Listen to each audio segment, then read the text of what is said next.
lanjut. Next.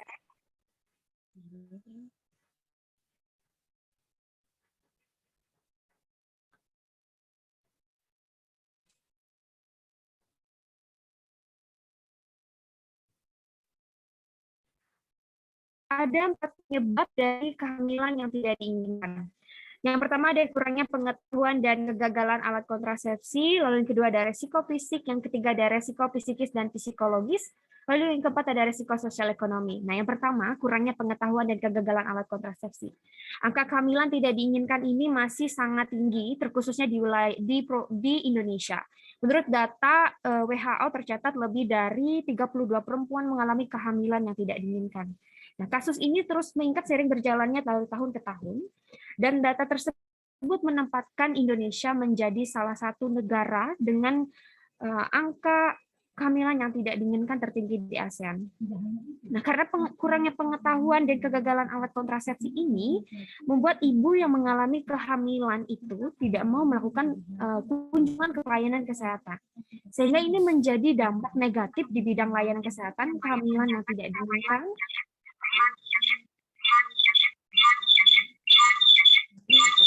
Yang kedua ada resiko.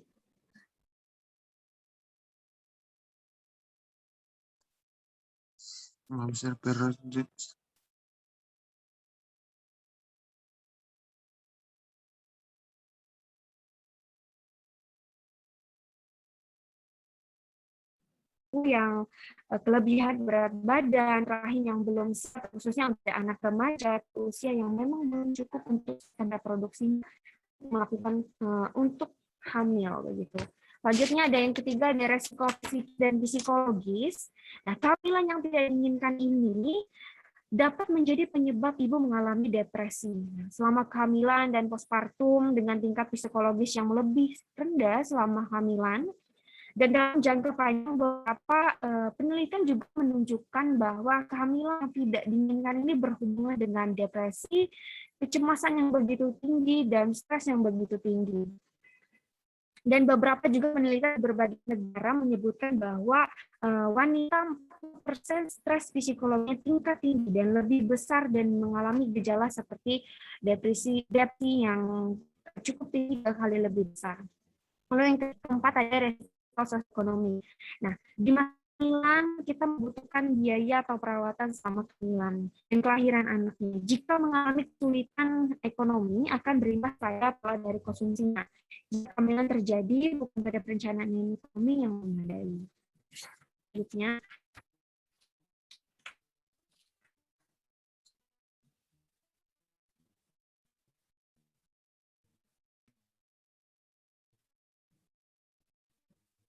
next. Hasil perencanaan sehat. Apa saja yang kita lakukan untuk merencanakan kehamilan ini, bahkan perencanaan kehamilan mempersiapkan terciptanya kehamilan yang turunan yang berkualitas. Kita merencanakan sebuah kehamilan ini adalah mendukung bagaimana terciptanya sebuah keturunan yang berkualitas dan juga diinginkan oleh keluarga. Selanjutnya, nah, persiapan kehamilan. Ada persiapan kehamilan, yang pertama ada pemeriksaan kesehatan. Nah, pemeriksaan kesehatan ini merupakan salah satu bagian yang sangat penting dari pelayanan kesehatan prakonsepsi. Meliputi pemeriksaan fisik dan pemeriksaan penunjang. Pemeriksaan fisik ini menyeluruh seperti pemeriksaan umum seperti tekanan darah, berat badan, tinggi badan. Ini bisa didapatkan di pelayanan kesehatan seperti rumah sakit, puskesmas, di klinik pun ada. Ini dapat dilakukan oleh pemeriksaan pada dokter dan juga bidan. Lalu ada pemeriksaan payudara. Yang keempat ada pemeriksaan fisik ginekologis atau kandungan, terutama organ ginekologis internal maupun internal. Lalu ada pemeriksaan depresi atau masalah kesehatan mental tekanan darah tinggi, gemuk atau obesitas, dan masalah tiroid. Lalu ada pemeriksaan penunjang. Pemeriksaan penunjang di sini dilakukan seperti tes plasmir, tes darah untuk mengetahui kondisi kolesterol pada darah, glukosa, trigliserida, lalu kadar, penyakit lain seperti banyak resep seperti Spilis, IV, dan nanti akan dilakukan tes urin untuk memeriksa kadar glukosa dan protein.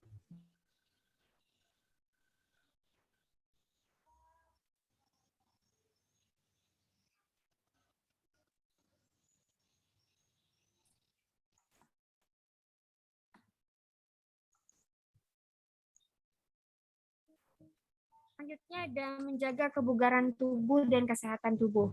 Dapat dilakukan dengan cara olahraga yang teratur, cukup 3 kali dalam seminggu selama 30 menit dan lakukan secara rutin. Manfaat olahraga selain menyehatkan juga terjadinya kelebihan badan. Nah, olahraga rutin ini juga dapat memperbaiki kesuburan karena olahraga dan memiliki berat badan itu menjadi salah satu hal yang penting untuk kita. Nah, olahraga apa saja yang bisa dilakukan oleh pasangan, yaitu seperti jogging atau lari, bisa juga dengan bersepeda, berenang, juga pilates, dan senam paddle. Next. Nah, ada menghentikan kebiasaan buruk, seperti stop kebiasaan merokok. Mengapa merokok justru diberhentikan? Karena merokok dapat memicu terjadinya penurunan jumlah pada sperma, sehingga pembuahan lebih sulit terjadi. Lalu yang kedua ada minum alkohol. Alkohol yang berlebihan juga dapat menurunkan kadar testosteron dan kualitas serta kuantitas sperma pada pria. Ini juga dapat mengurangi dari kesuburan si bapaknya begitu. Lalu batasi konsumsi kafein. Nah, pasti ini sudah menjadi salah satu kebiasaan kita, apalagi sekarang marak kafe yang begitu banyak buka ya. Jadi sangat mudah untuk kita mendapatkan kopi instanan. Untuk masa program hamil itu dibatasi konsumsi kafeinnya karena kesuburan wanita mungkin tidak akan terpengaruh oleh asupan kafein di bawah 200 mg per hari. Untuk itu dipertimbangkan batasan kafein ini untuk program hamil bagi ibu dan ayah hanya 1 atau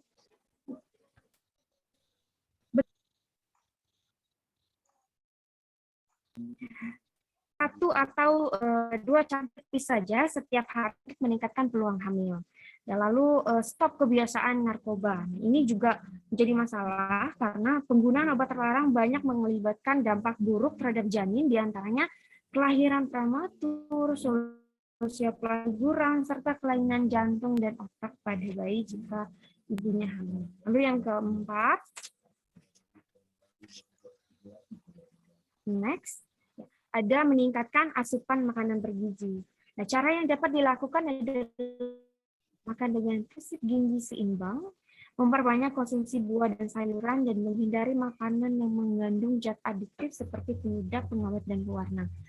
Ini selalu menjadi hal yang penting karena sebelum hamil pun kita harus mengatur pola makan serta gizi kita agar perencanaan kehamilan dapat berjalan dengan baik. Lalu selanjutnya, ada persiapan secara psikologis dan mental. Seperti yang saya bilang sebelumnya, bahwa ibu dianjurkan untuk hindari stres, lalu kuatkan ikatan batin dengan pasangan suami. Bagi yang mempunyai masalah, lebih baik diceritakan dan dicari solusinya bersama. Lalu dukungan dari keluarga tentunya ini juga menjadi salah satu faktor yang penting, di mana dukungan keluarga juga begitu sangat mempengaruhi dari psikologis dan mental dari si ibu dan juga pasangan. Lalu perencanaan finansial keuangan, dan ini terakhir adalah perencanaan keuangan. Sebaiknya kita segera menabung.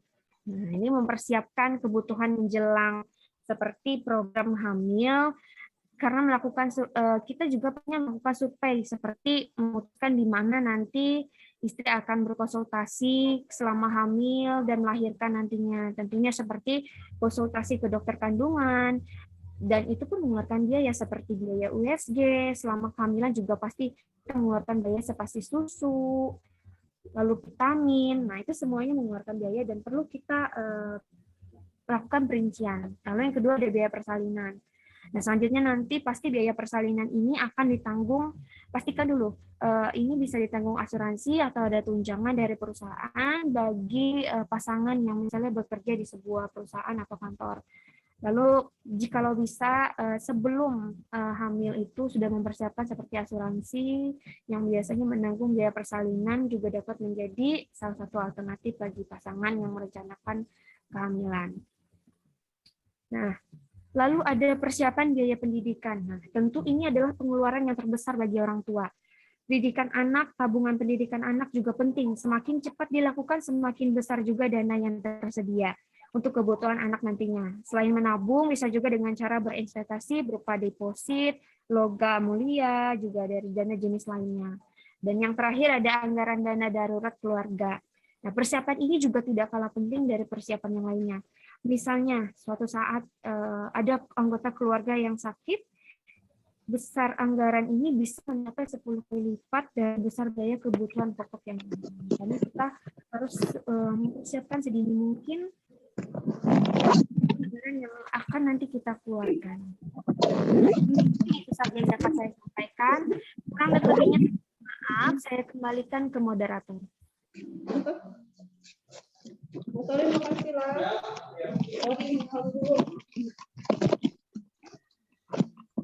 Terima kasih Bidan Mika. Untuk selanjutnya kita akan membuka sesi tanya jawab. Untuk Bapak dan Ibu yang ingin mengajukan pertanyaan dapat menulis pada kolom chat atau membuka mic dan kamera. Mohon memperkenalkan nama dan asal atau tempat tinggal. Kepada dua penanya pertama dipersilahkan.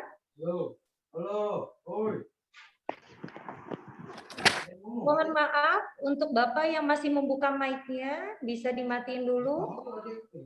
Bila ingin bertanya, boleh silahkan, akan kami tunggu.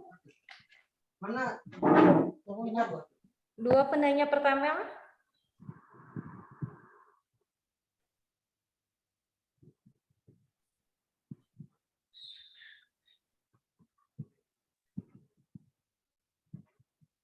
Bila tidak ada, bolehkah saya yang bertanya? Ada di kolom chat, silakan diperhatikan. Oh iya, Kolom Bu. chat, Kak. Ya. Oke. Saya akan bacakan. Nama saya Isnan. Izin bertanya, sejak kapan kita mempersiapkan kehamilan? Mungkin kita akan mencari dua penanya dulu. Setelah itu akan kami menjawab, akan kami tanggapannya akan kami langsung tanggap. Kami tanggap berdua untuk dua penanya. Silakan satu penanya lagi.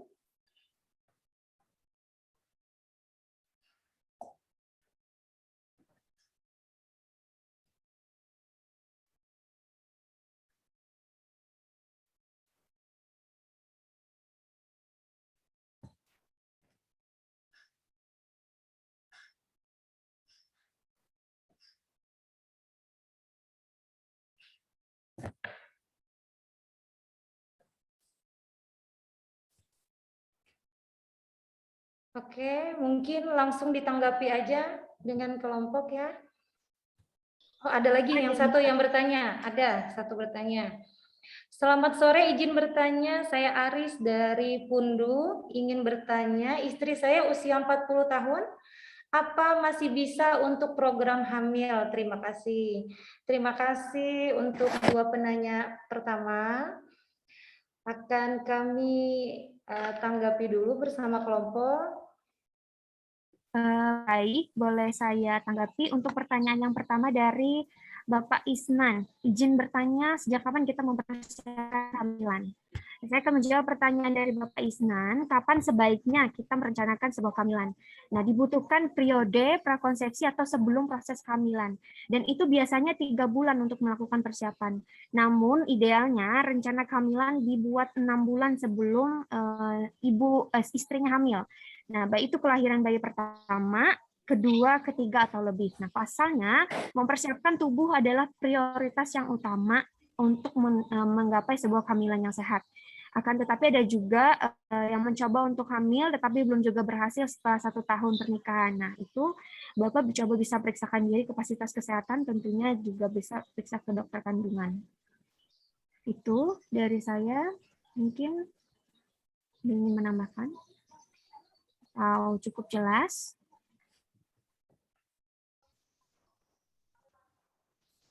Bagaimana Bapak Isnan?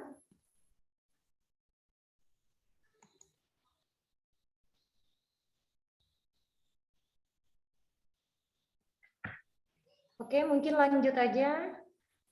Untuk penanya kedua dari Bapak Aris.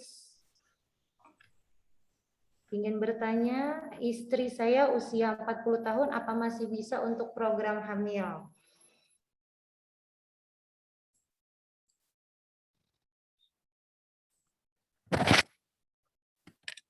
Baik, saya akan menjawab kembali pertanyaan dari Bapak Aris dari Pundu ya, yang ingin bertanya apakah usia 40 tahun apakah masih bisa untuk program hamil atau tidak. Nah, kehamilan di usia 40 tahun ini memang lebih beresiko mengalami komplikasi. Namun, bapaknya tidak perlu khawatir, terlebih karena dengan persiapan yang lebih tepat dan lebih matang, kehamilan di usia 40 bukan jadi hal yang mustahil untuk dijalani. Nah, saat usia menginjak 40-an, tingkat kesuburan mungkin akan mengalami penurunan, namun peluang untuk hamil tetap ada. Hanya saja, seperti saya bilang tadi, ada resiko bisa mengalami komplikasi kehamilan cenderungnya lebih tinggi. Apalagi jika ibunya menderita gangguan kesehatan tertentu seperti diabetes atau tekanan darah tinggi. Kembali lagi seperti saya bilang tadi, bapaknya bisa tentunya memperkonsultasikan diri dan juga mempersiapkan diri dengan baik agar kesehatannya lebih terjaga dan janin dalam kandungan tetap sehat sehingga nanti proses bisa berjalan dengan lancar. Mungkin itu saja dari saya. Bagaimana Bapak Aris? Ada yang mau ditanggapi? Izin menambahkan Ibu Moderator. Silakan Ibu Lili Sarah.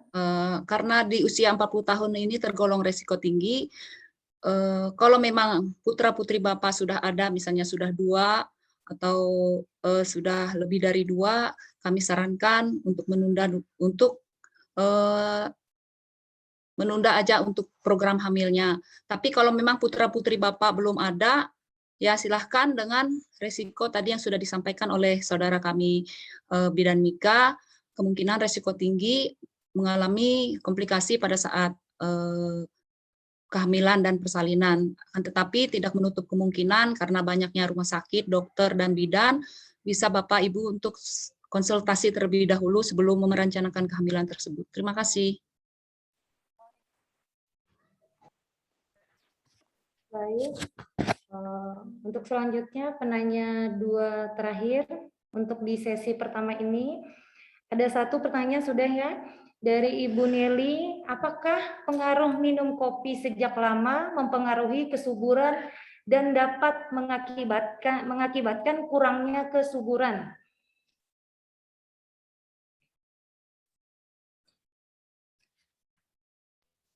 Baik.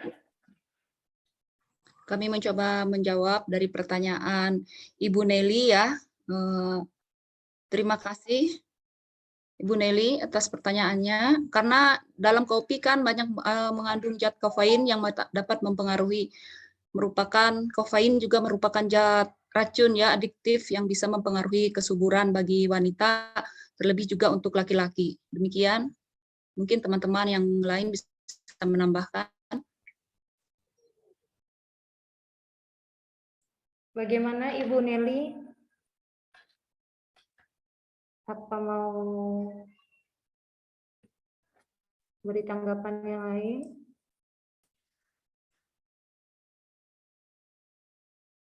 Untuk penanya terakhir, untuk di sesi pertama masih kami tunggu. Bila ada yang ingin bertanya, dipersilahkan.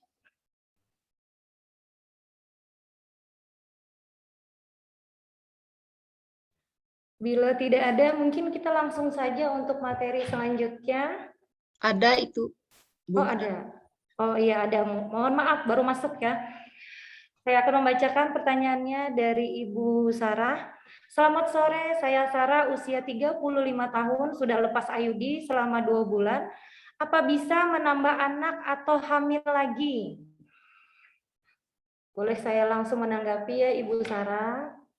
Ibu Sarah usia 35 tahun sudah lepas. Bisa Ibu bisa hamil karena IUD itu lebih cepat untuk mendapatkan kehamilan karena kebanyakan IUD itu tidak mengandung hormonal Ibu.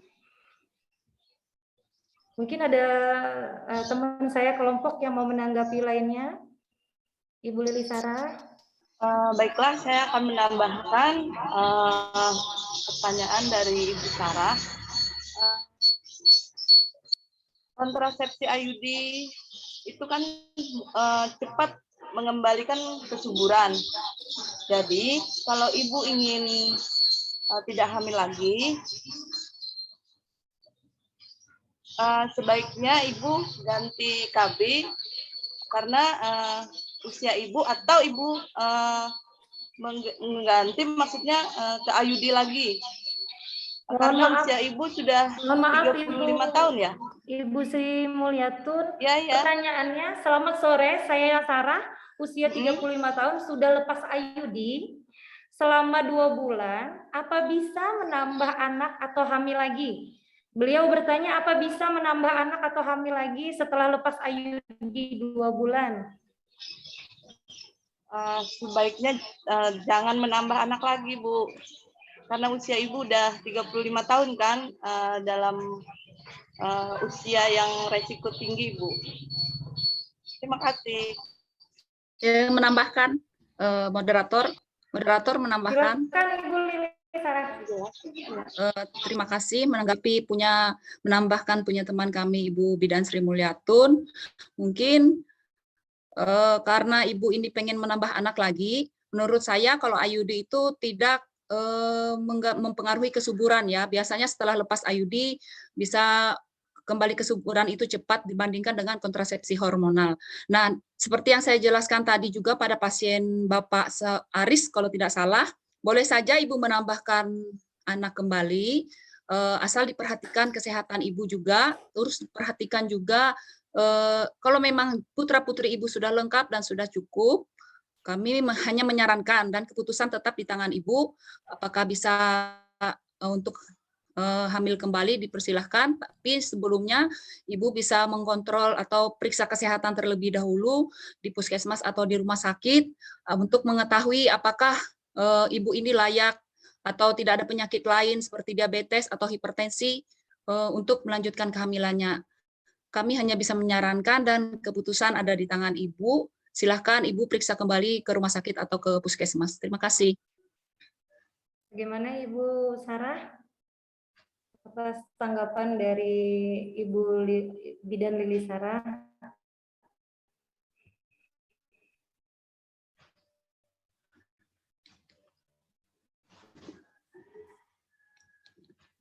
Terima kasih. Untuk melanjutkan materi selanjutnya. Untuk menyampaikan materi selanjutnya, saya akan berikan kepada Bidan Lili Sarah. Bidan Lili Sarah saat ini aktif sebagai mahasiswa Prodi Pendidikan Profesi Bidan Poltekkes Kemenkes Palangkaraya.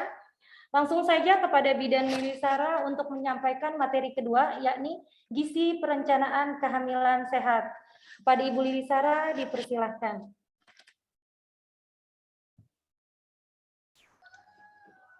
Terima kasih moderator. Apakah masih semangat Bapak Ibu? Halo, apakah masih semangat? Semangat. Luar biasa. Terima kasih. Terima kasih masih bergabung di diskusi kita pada sore hari ini. Kami akan melanjutkan. Terima kasih Pak, terima kasih. Diskusi kita pada sore hari ini yaitu gizi untuk perencanaan kehamilan. Yang tadi kan sudah dijelaskan tentang apa aja perencanaan kehamilan. Sekarang kita akan mengikuti gizi perencanaan kehamilan apa saja yang kita perlukan.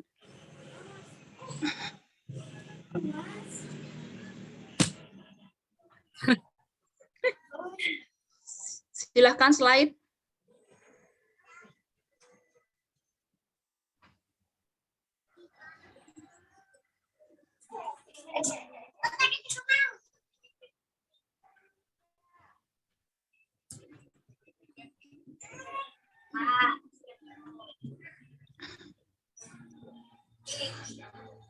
Silahkan slide.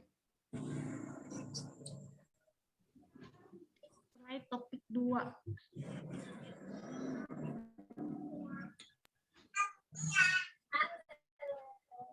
Mohon maaf Bapak Ibu, terkendala slide masih berputar-putar. Mohon maaf sebelumnya.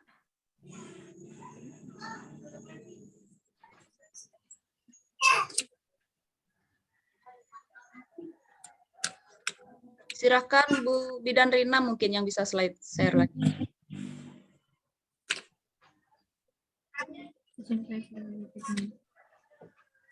Kalau cekat, stop share, baru share ulang. Baik, Bu.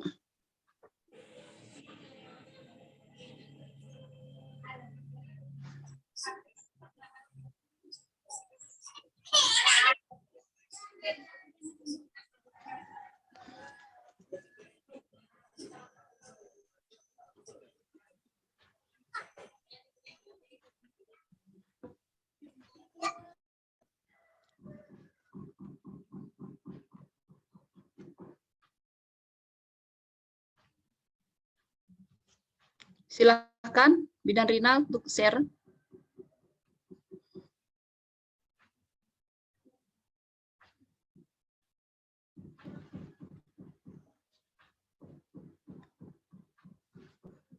Baik, terima kasih. Mohon maaf atas ketidaknyamanan kita pada sore hari ini. Kami akan melanjutkan sesi kedua, yaitu gizi perencanaan kehamilan.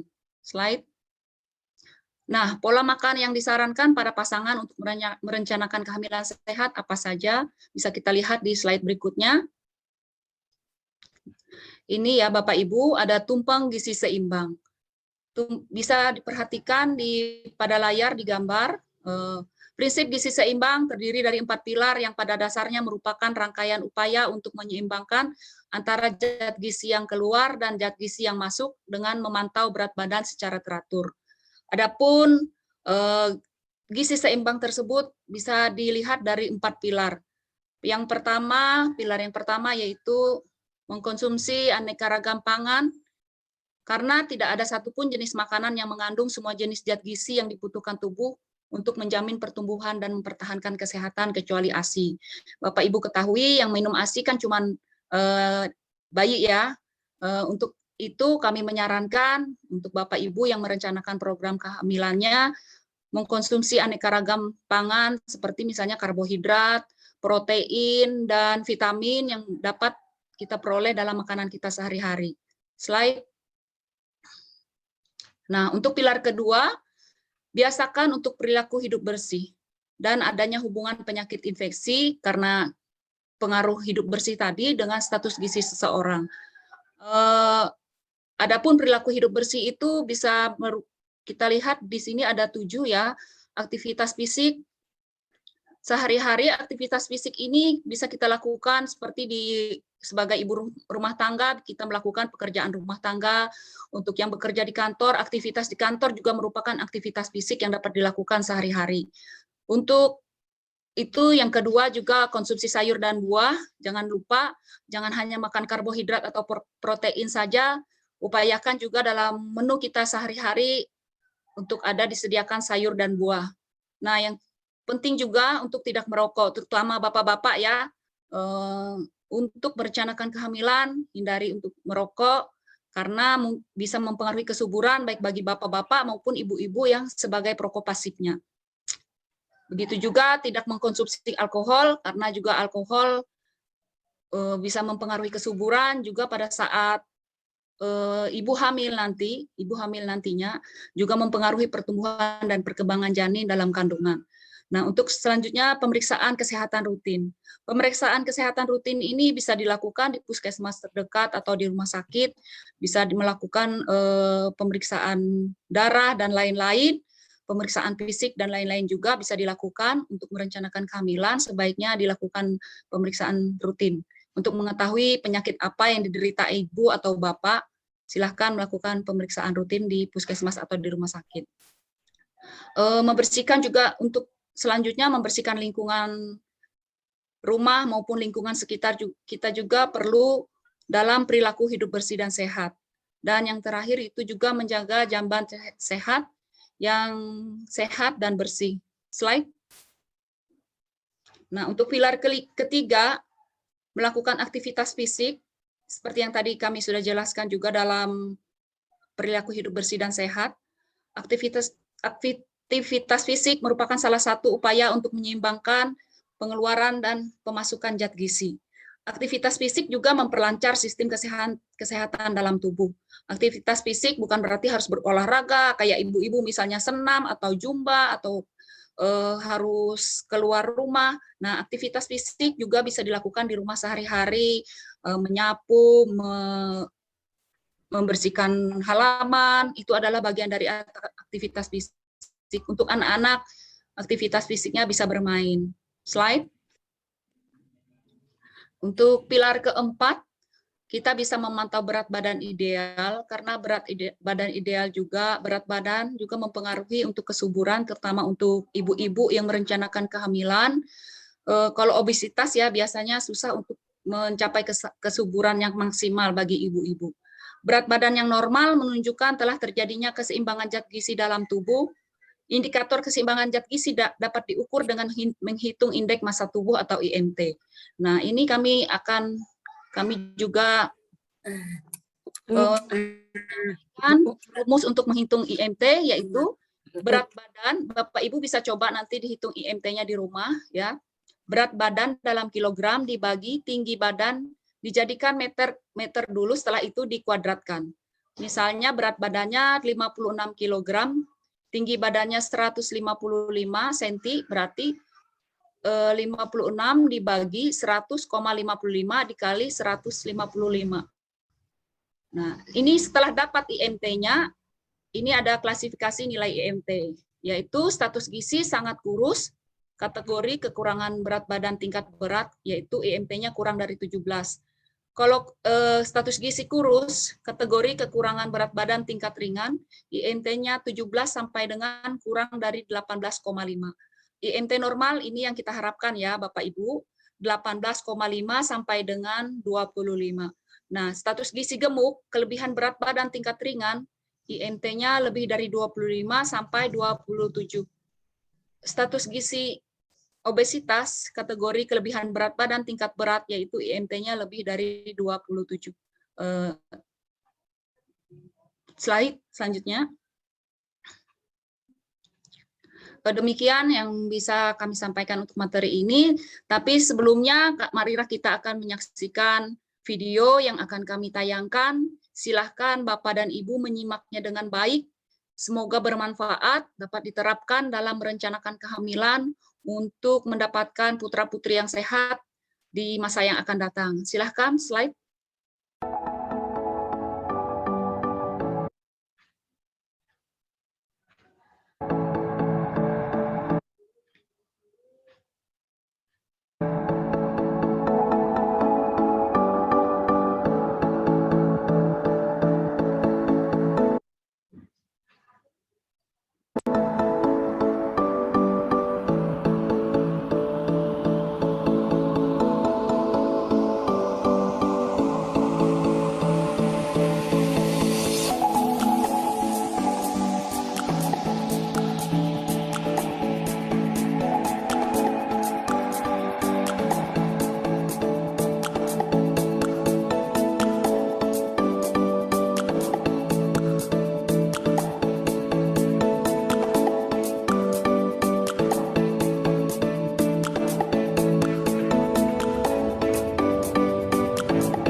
Demikian, apakah sudah selesai? Demikian tadi, silahkan dicoba ya Bapak Ibu. Presentasi dari kami, beberapa materi yang sudah disampaikan. Selanjutnya kami serahkan kepada moderator. Terima Terima kasih Bidan Lili, Sarah. Untuk selanjutnya kita akan membuka sesi yang kedua tanya jawab. Untuk Bapak dan Ibu yang ingin mengajukan pertanyaan dapat menulis pada kolom chat atau membuka mic dan membuka kameramu. Mohon untuk memperkenalkan nama dan asal atau tempat tinggal kepada dua penanya pertama, dipersilahkan.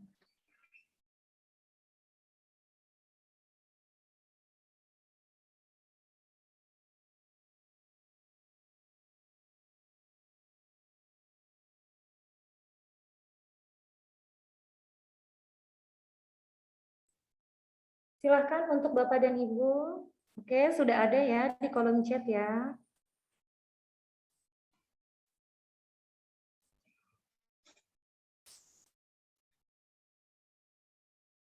Oke, dari Bapak Adi, izin bertanya, apakah ada kebutuhan konsumsi khusus bagi suami atau istri untuk menentukan jenis kelamin anak dalam masa prakonsepsi atau selama proses kehamilan? Mungkin untuk penanya selanjutnya, biar nanti kelompok memberikan tanggapannya. Untuk Vicky, silahkan. Lagi ikut Zoom. Oke, Bapak Vicky. Vicky dari Pujon ingin bertanya, apa makanan berpengaruh pada jenis kelamin anak? Oke, sudah ada 2 pertanyaan. Pertanyaan sudah ada. Terima kasih atas pertanyaannya yang luar biasa. Kami berikan kepada kelompok untuk memberikan tanggapannya. Terima kasih, baik. Kami mencoba ya, Bapak Vicky dari Pujon, atas pertanyaannya sangat luar biasa, bagus. Sebelum masalah makanan, saya ingin menjelaskan dulu masalah masa subur. Kalau ingin mempunyai anak laki-laki atau perempuan, biasanya melakukan hubungan suami istri, yaitu pada puncak masa subur. Karena kromosom Y yang pada laki-laki itu kan gerakannya cepat dan cepat matinya juga. Jadi gerakannya cepat. Jadi seandainya melakukan hubungan suami istri disarankan pada saat puncak masa subur. Mungkin Bapak Ibu kalau misalnya menstruasinya teratur bisa menghitung masa subur, juga ada aplikasi juga di HP untuk menghitung masa subur. Bisa melakukan hubungan suami istri pada puncak masa subur untuk mendapatkan jenis kelamin laki-laki. Dan untuk jenis kelamin perempuan, mungkin 2 atau 3 hari sebelum puncak masa subur bisa melakukan hubungan suami istri. Nah, untuk makanan yang disarankan untuk kalau ibu-ibu pengen punya anak cowok, kayaknya diperbanyak makan seafood ya dan daging. Kalau mau anak cewek banyak makan kacang-kacangan dan sayur-sayuran, karena mengkonsumsi daging suasana vagina akan menjadi basah dan memudahkan untuk pada saat hubungan suami istri, memudahkan sperma untuk mencapai sel ovum lebih cepat dan mempermudah untuk memperoleh misalnya anak laki-laki. Konsumsi daging ya Pak, untuk anak laki-laki, anak cewek banyak konsumsi sayur-sayuran dan kacang-kacangan. Demikian, mungkin ada yang bisa menambahkan? Oke, untuk selanjutnya bagaimana Bapak Adi dan Bapak Vicky, apakah sudah jelas? Kalau sudah jelas akan kami bacakan lagi untuk pertanyaan selanjutnya. Dari Bapak Nuryanto, apakah begadang bisa menghambat proses pembuahan? Pertanyaan pertama dari Bapak Nuryanto. Pertanyaan selanjutnya dari Ibu Siti Arbayah. Selamat sore, saya rencananya mau hamil. Umur 28 tahun, saya berhenti KB suntik 1 bulan. Sudah lebih 4 bulan, lebih kurang 2 bulan ini ada flek-flek terus. Berat badan saya 45 kilo, tinggi badan 155 cm, ya. Apakah ada makanan yang bisa saya makan untuk menghentikan fleknya? Dan apakah saya perlu makanan tertentu supaya cepat hamil? Terima kasih. Karena sudah ada 2 penanya, mungkin kelompok akan langsung menanggapi kepada panitia untuk memberikan tanggapan. Baik, terima kasih. Kami langsung mencoba menanggapi untuk pertanyaan Ibu Siti Arbayah. Iya, Ibu Siti Arbayah, untuk mengurangi sudah 2 bulan lepas KB, sudah 4 bulan ya, sudah lepas KB suntik. Biasanya untuk KB berlangsung 6 sampai 1 tahun ya Ibu. Jadi selama itu kami harapkan juga Ibu untuk dapat mengkonsumsi makanan yang seperti tadi, gizi seimbang untuk mempersiapkan kehamilan, banyak makanan yang mengandung asam folat seperti ikan dan sayur-sayur juga untuk merencanakan kehamilan. Dan untuk masalah fleknya tadi itu karena masih pengaruh dari hormon ya Ibu Arbayah tadi, pengaruh dari hormon KB yang Ibu gunakan. Nanti setelah Ibu lepas lambat laun hormon itu berkurang dan mungkin flek itu juga akan menipis, Bu. Untuk kesuburan tadi biasanya untuk suntik KB itu 6 sampai 1 tahun kembali kesuburannya. Demikian, Bu. Bagaimana Ibu Siti? Ini ada Pak Nurwanto juga bertanya, apakah begadang bisa menghambat proses pembuahan? Kami coba menjawab. Iya Pak, sangat berpengaruh ya, karena begadang mengurangi kualitas tidur Bapak, mempengaruhi, pastinya mempengaruhi kualitas sperma juga. Demikian. Bagaimana Bapak Nurwanto? Terima kasih Bu, jawabannya super sekali. Terima kasih. Terima kasih Pak. Ini ada pertanyaan tambahan. Bagaimana? Apakah boleh kelompok untuk dijawab lagi?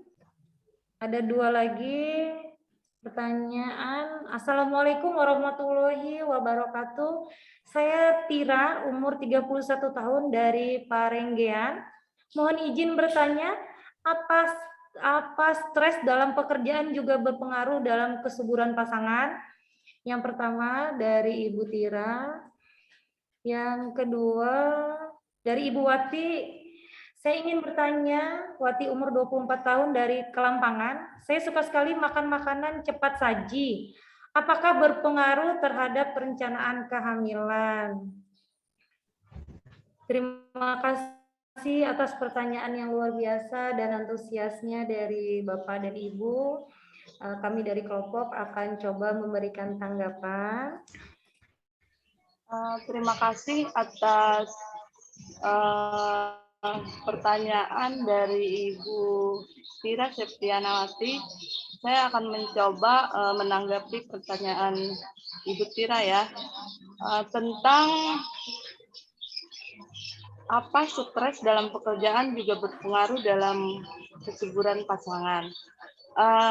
Sangat berpengaruh sekali Bu, karena pada persiapan kehamilan kita harus maksudnya jangan stres, karena di situ kan sudah dikatakan dalam persiapan kehamilan ada pemeriksaan kehamilan, terus menjaga kebugaran, dan juga jangan stres Bu. Hanya itu yang bisa saya sampaikan. Terima kasih.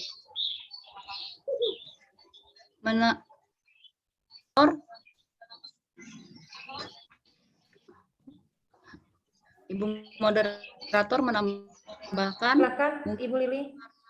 pengaruh stres juga kan nanti dalam kehidupan sehari-hari Ibu karena stres malas makan, istirahat terganggu, makanan yang tidak sehat.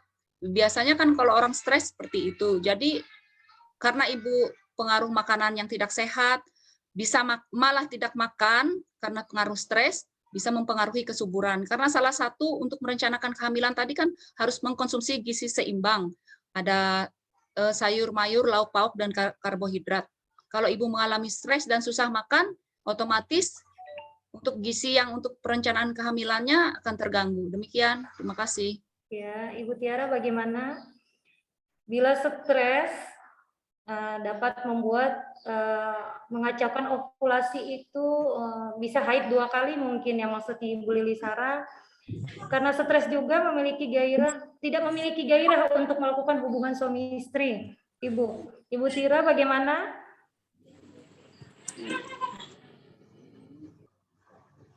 Ya, terima kasih, Bu.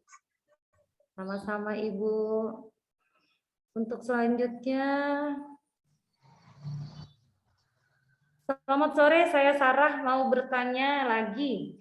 Selain mengkonsumsi makanan, apakah posisi berhubungan juga bisa mempengaruhi jenis kelamin? Terima kasih. Super sekali Ibu pertanyaannya. Iya, benar. Posisi berhubungan mempengaruhi jenis kelamin. Mungkin saya akan menjawab. Kalau menurut penelitian yang terbaru dan yang ada yang setelah saya baca, mohon maaf, tolong dikoreksi bagi Ibu Heti dan Ibu Rini, belum ada mempengaruhi jenis kelamin. Posisi berhubungan itu tidak mempengaruhi jenis kelamin. Dari yang saya baca, mungkin ada yang terbaru. Ibu Lili Sarah bisa menambahkan dengan Ibu Sri Natun.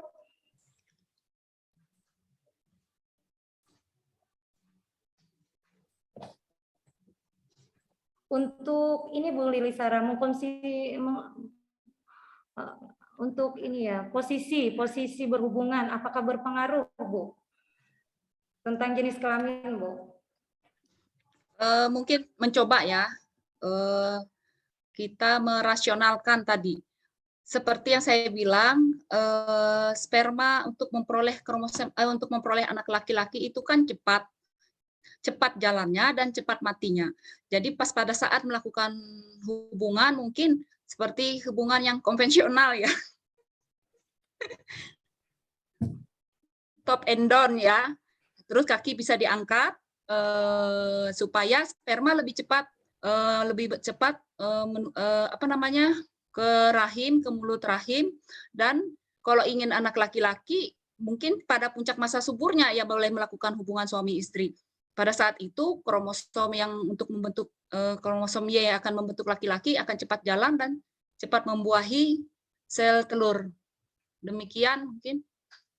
Demikian Bu Sarah. Jadi untuk posisi berhubungan itu tidak masalah ya Bu. Tergantung apakah Ibu melakukan hubungannya di saat usia masa subur atau tidak. Seperti itu Bu. Untuk selanjutnya apakah masih boleh ini panitia kelompok? Banyak sekali pertanyaan, apakah boleh dijawab semua atau bagaimana? Halo, masih semangat kayaknya, masih semangat, jawab aja. Oke. Kelompok kayaknya panitia dan kelompok ini bersemangat ya. Saya akan membacakan lagi. Assalamualaikum warahmatullahi wabarakatuh. Saya Evi, umur 27 tahun. Saya ingin bertanya apakah haid 1-4 hari berpengaruh untuk kesuburan? Karena saya sudah biasa dari belum nikah haid paling lambat 4 hari. Jadi Ibu Evi ini bertanya, apakah ada pengaruhnya haid 1-4 hari aja dengan kesuburan? Seperti itu. Silakan untuk panitia menanggapinya. Apakah ada hubungannya dengan haid yang cuma 1-4 hari berpengaruh terhadap kesuburan? Terima kasih moderator menanggapi. Mungkin mau menanyakan juga ini siklus haidnya seperti apa? Apakah teratur atau tidak teratur? Atau seperti apa? Apa 28 hari atau lebih dari 28 hari? Karena untuk menentukan kesuburan biasanya dilihat dari siklus haid, bukan dari lamanya haid. Sebentar atau langsung? Bagaimana Ibu Evi? Atau Apakah sambil Ibu Evi juga belum punya anak atau sudah? Ibu Evi Liani.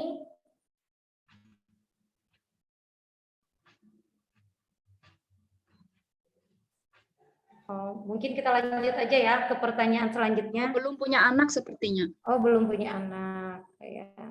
Kalau lebih dari berapa lama menikahnya, mungkin Ibu bisa melakukan pemeriksaan lebih lanjut. Kalau memang sudah lebih dari 1 tahun belum punya anak, dan siklus haid Ibu teratur, tidak ada masalah, misalnya tidak ada nyeri haid, tidak ada gangguan, silakan Ibu melakukan pemeriksaan lebih lanjut ke dokter spesialis atau untuk memeriksakan lebih lanjut apakah ada yang mempengaruhi dalam kesuburan Ibu. Terima kasih. Bagaimana Ibu?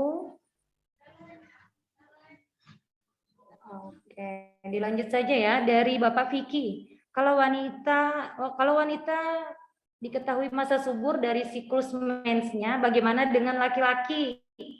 Bagaimana cara mengetahui kesuburan seorang laki-laki? Waduh, dan bagaimana cara menjaga kesuburan laki-laki itu? Baik, Bapak. Ternyata Bapak-Bapak antusias juga sore ini ya mengikuti pertanyaan diskusi kita. Terbukti banyak pertanyaan Bapak-Bapak nih. Benar sekali. Kesuburan. Ya, banyak. Menurut saya ya, kalau perempuan kan memang bisa dari siklus haidnya, masa suburnya. Kalau bapak-bapak kayaknya setiap mengeluarkan sperma itu sudah mengandung sel sperma dan bisa membuahin. Jadi tidak pengaruh kesuburan. Yang mempengaruhi kesuburan itu yang bisa menghasilkan keturunan pada saat bapak sel sperma itu membuahi sel telur. Kalau sel sperma itu sendiri sudah mengandung sel sperma yang siap membuahi sel telur atau pada saat masa subur. Dan juga bagaimana cara menjaga kesuburan laki-laki. Menurut saya sudah dijelaskan dari awal tadi, kita kalau bapak-bapak jangan merokok, jangan mengkonsumsi alkohol, makanan juga harus dijaga, menjaga pola istirahat, menghindari stres, yang dari awal tadi sudah dijelaskan di materi kita. Mungkin untuk Bapak Vicky bisa menerapkan ini nanti ya, pola makan yang baik dan seimbang, juga untuk ibunya juga yang mempersiapkan kehamilan, istri dari Bapak Vicky bisa juga menjaga makanan, pola makan yang baik dan seimbang. Semoga nanti bisa berhasil untuk mendapat keturunan. Terima kasih. Terima kasih buat Ibu Sarah. Bagaimana Bapak Vicky? Mungkin kayaknya sudah semua ya dijawab. Sudah semua ditanggapi dengan kelompok. Pertanyaan-pertanyaan yang sangat luar biasa dari Bapak dan Ibu terhadap kami. Sore ini kami akan memberikan giveaway bagi yang penanya terbaik. Untuk sesi pertama, selamat kepada Bapak Isnan atas pertanyaannya.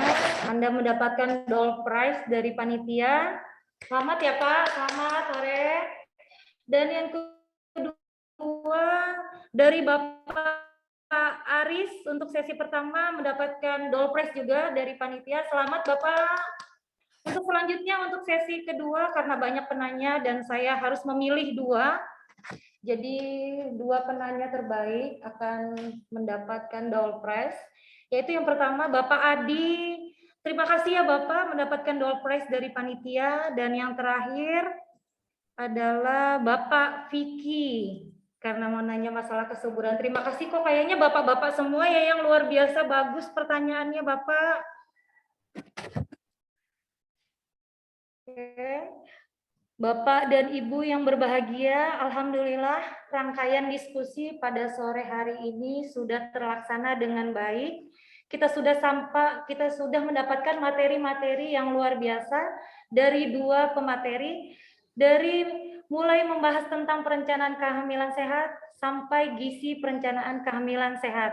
Mudah-mudahan materi yang disampaikan bermanfaat dan membuat Bapak dan Ibu dapat mempersiapkan apa saja yang perlu disiapkan mulai dari sedini mungkin. Dan terakhir, sebagai penutup, saya akan mengambil kutipan dari pemateri. Dengan merencanakan kehamilan sehat, akan tercipta generasi penerus bangsa yang sehat dan cerdas. Saya Rina Irianti, wabillahi taufiq wal hidayah. Wassalamualaikum warahmatullahi wabarakatuh. Acara saya kembalikan ke MC. Baik, terima kasih kepada moderator yang sudah memandu acara kita pada sore hari ini. Kita tiba pada penghujung acara. Izinkan saya atas nama kelompok yang bertugas, kami dari Prodi Pendidikan Profesi Bidan Angkatan 3, saya sendiri Devi sebagai MC, Rina Irianti sebagai moderator, Mika sebagai pemateri 1, Lili Sarah sebagai pemateri 2, Ervina sebagai di bagian humas, Sri Mulyatun dan Dewi Wahyu Putri sebagai operator, menyampaikan ucapan terima kasih untuk semua yang sudah terlibat dalam persiapan sampai terlaksananya kegiatan kita pada sore hari ini. Kami juga memohon maaf apabila jika ada hal-hal yang kurang berkenan selama kegiatan ini berlangsung. Ambillah papan, bawalah paku, paku dipukul dengan tembaga. Maafkanlah salah kata-kataku, namanya juga manusia biasa. Badan gemuk, banyak lemak, kalau lebaran buat ketupat. Terima kasih sudah menyimak. Semoga presentasi membawa manfaat. Demikian kegiatan pemberdayaan masyarakat online pada sore hari ini. Assalamualaikum warahmatullahi wabarakatuh. Selamat sore, terima kasih. Selamat sore, Bapak Ibu, terima kasih kehadirannya. Bapak dan Ibu, silahkan yang tadi terpilih mendapatkan doorpress bisa memberikan nomor HP-nya di kolom chat. Nanti panitia akan menghubungi.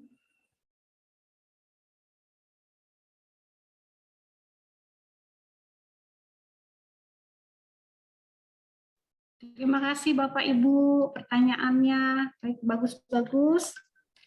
Semoga bermanfaat kegiatan ini dan silakan tetap kontak dengan mahasiswa kami agar didampingi proses persiapan kehamilannya. Terima kasih, selamat sore. Terima kasih Bu Heti. Terima kasih Bu. Terima kasih Ibu Heti. Terima kasih Ibu Rini.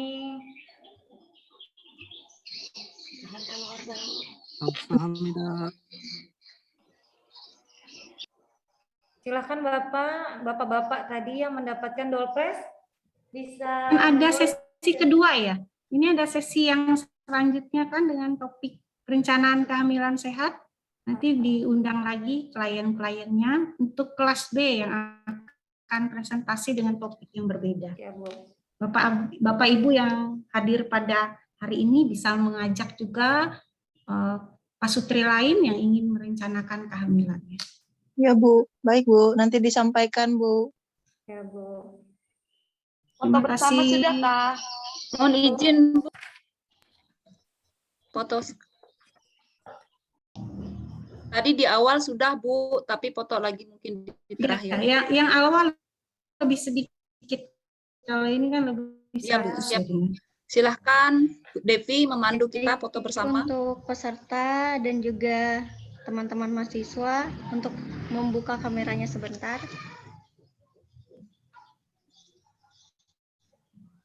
Untuk klien yang ikut dikirim juga fotonya. Ada kalau slide pertama.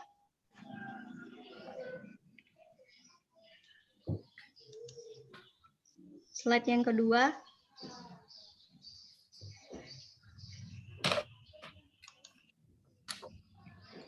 Slide yang ketiga.